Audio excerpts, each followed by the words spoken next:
สดร้อนๆเกิดเหตุโจรบุกปุ้นห้านค้ำกลางเมืองนานในเวลาตอนเที่ยงเมื่อวันที่25กันยาปี 2025อยู่บ้านสีมงคุลเมืองนานแขวงหลวงพระบางมูลค่าความเสียหายเบื้องต้นคาดว่าประมาณ100กว่าบาทตอนนี้ตำรวจกำลังดำเนินการติดตามเดี๋ยวเฮามาเบิ่งคลิปจากกล้องวงจรปิดนำกันเลยอ๋อคนละลุงวัดนี่คนเก่งเขาเป็นนักเรียนมา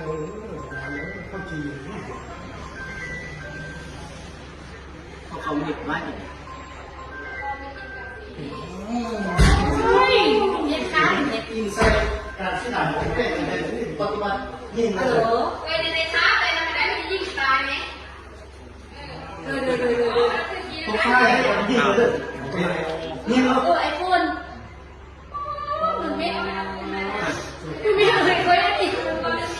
ยังทำเลยนะเนี่ยเอาโทรศัพท์ไปที่ตอนนั้นไปดึงเลย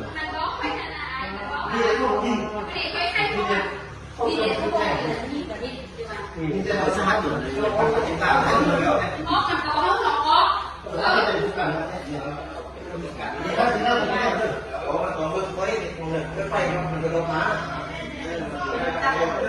ลูกชักจริงเขาบอกมูเขาบอกพ่อถ่ายได้ไม่ต้องปฏิบัติไม่ต้องปฏิบัติ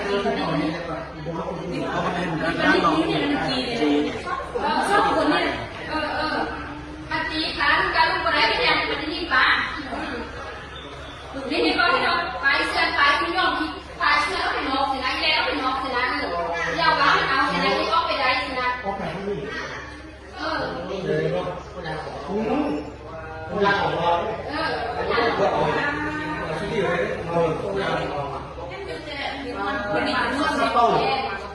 สังคมเองนกยูนกยู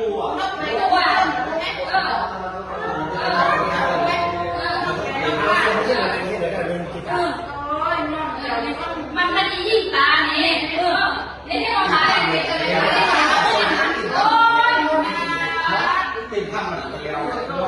ทำไว้ที่ทางล่างกันอย่างใดก็ตามขอให้ทางเจ้าหน้าที่ตำรวจสามารถนำจับคนร้ายให้ได้และนำเอาของกลางมาคืนเจ้าของห้านค้ำดังเดิม